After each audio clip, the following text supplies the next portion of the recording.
ಕರ್ನಾಟಕ ರಾಜ್ಯ ಹಿಂದುಳಿದ ವರ್ಗಗಳ ಶಾಶ್ವತ ಆಯೋಗವು ಸಿದ್ಧಪಡಿಸಿ ರಾಜ್ಯ ಸರ್ಕಾರಕ್ಕೆ ಸಲ್ಲಿಸಿರುವ ಜಾತಿ ಗಣತಿ ವರದಿಯನ್ನ ನೇಕಾರ ಸಮುದಾಯವು ವಿರೋಧಿಸುತ್ತದೆ.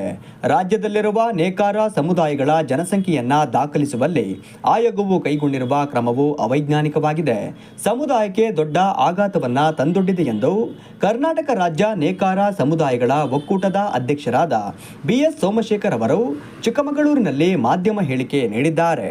ಪ್ರಮುಖರ ಸಭೆಯನ್ನು ಕರೆದಿದ್ದೇವೆ. ಆ ಸಭೆಯಲ್ಲಿ ಭಾಗವಹಿಸುವ ಎಲ್ಲರಿಗೂ ನಾನು ವಂದನೆಗಳು ತಿಳಿಸ್ತಾ ಇದ್ದೇನೆ. ಏನು 2014-15ರಲ್ಲಿ ಸರ್ಕಾರ ಜಾತಿ ಗಣತಿ ಮಾಡಿತ್ತು, ಅದು ಹಿಂದಿನ ಸರ್ಕಾರ ಅದು ಜಾತಿ ಗಣತಿಯನ್ನು ಇತ್ತೀಚೆಗೆ ಬಿಡುಗಡೆ ಮಾಡಿತ್ತು 2025ರಲ್ಲಿ. ಆದರೆ ನಮ್ಮ ಜಾತಿ ಗಣತಿಯಲ್ಲಿ ನಮ್ಮದು ಸಮೀಕ್ಷೆ ಪ್ರಕಾರ 9,28,000 ನಮೂದಾಗಿರುತ್ತೆ.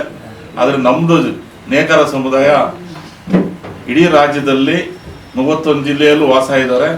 ಸುಮಾರು 50 ಲಕ್ಷ ಜನಸಂಖ್ಯೆ ಇದ್ದಾವೆ.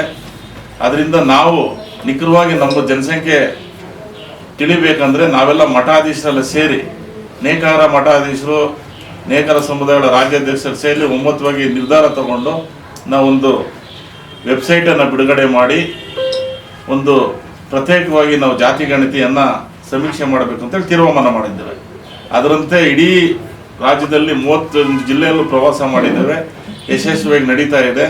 ಅದರಲ್ಲೂ ಚಿಕ್ಕಮಗಳೂರಿಗೆ ಇವತ್ತು ಬಂದಿದ್ದೇವೆ. ಇಲ್ಲೂ ಜಿಲ್ಲೆಯಲ್ಲಿ ಒಂದು ತಾಲೂಕಲ್ಲಿ ಗ್ರಾಮ ಮಟ್ಟದಲ್ಲಿ ಯಾರನ್ನೂ ನೇಕಾರರು ಒಂದು ಮನೆಯನ್ನೇ ಬಿಡದೆ ಜಾತಿ ಗಣತಿಯಲ್ಲಿ ಪಾಲ್ಗೊಳ್ತಾರೆ ಅಂತೇಳಿ ಈ ಸಂದರ್ಭದಲ್ಲಿ ತಿಳಿಸಿ ಅವ್ರಿಗೂ ನಿಮ್ಮ ಮುಖಾಂತರ ನಾವು ಪ್ರಚಾರ ಮಾಡ್ತಾ ಇದ್ದೇವೆ. ಜಾತಿ ಗಣತಿಯಲ್ಲಿ ನೇಕಾರ ಸಮುದಾಯದ ಒಂದು ರಾಜ್ಯ ಸರ್ಕಾರದಿಂದ ಯಾವುದೇ ಸಮರ್ಪಕವಾಗಿ ಅನುದಾನಗಳಿರ್ಬೋದು, ರಾಜಕೀಯದಲ್ಲಿ ಪ್ರಾತಿನಿಧ್ಯ ಇರ್ಬೋದು, ಎಲ್ಲ ನಾವು ವಂಚಿತರಾಗಿದ್ದೇವೆ. ಜಾತಿ ಗಣತಿ ತುಂಬ ಅವಶ್ಯಕತೆ ಇದೆ ನಮ್ಮ ಸಮುದಾಯಕ್ಕೆ. ಅದರಿಂದ ತಾವು ಈ ಜಾತಿ ಗಣತಿ ಯಶಸ್ವಿಯಾಗಲು ಸಹಕಾರ ನೀಡಬೇಕು ಅಂತೇಳಿ ನಾನು ತಮ್ಮಲ್ಲಿ ಕಳಕಳಿ ಮನವಿ ಮಾಡ್ತಾ ಇದ್ದೇನೆ.